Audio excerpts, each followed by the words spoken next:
परमेश्वर को लेकर हमेशा लोगों को कुछ न कुछ सवालों से परेशान किया। यही कि अगर ईश्वर है तो कहाँ है और बुरे दिन में वो कहाँ रहते हैं।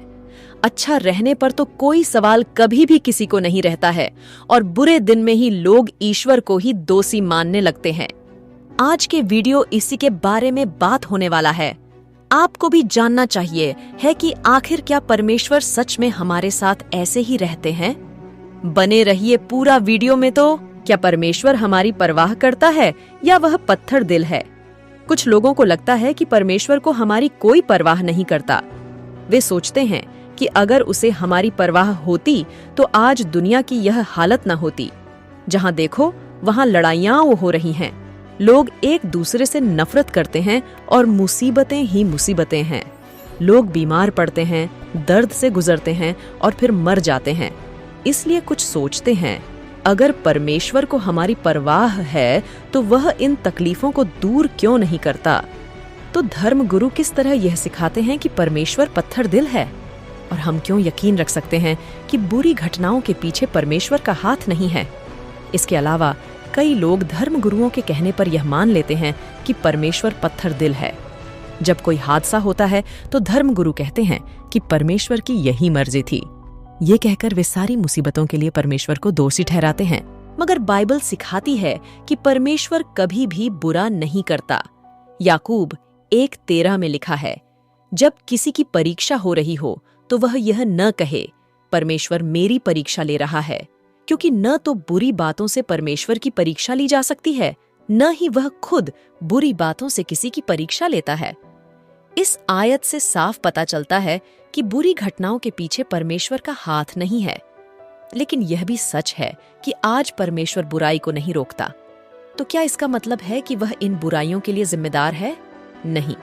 हमारी समस्याओं के लिए परमेश्वर को दोषी ठहराना क्यों सही नहीं होगा? एक उदाहरण को ऐसे समझे।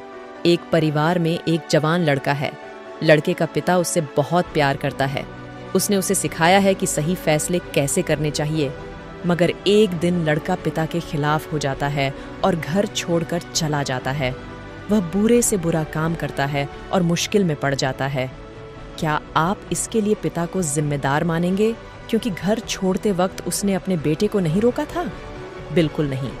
ठीक इसी तरह जब इंसान परमेश्वर के खिलाफ हो गए और बुरे काम करने लगे तो परमेश्वर ने भी उन्हें नहीं रोका। इसलिए जब कुछ बुरा होता है तो हमें याद रखना चाहिए कि उसके पीछे परमेश्वर का हाथ नहीं है।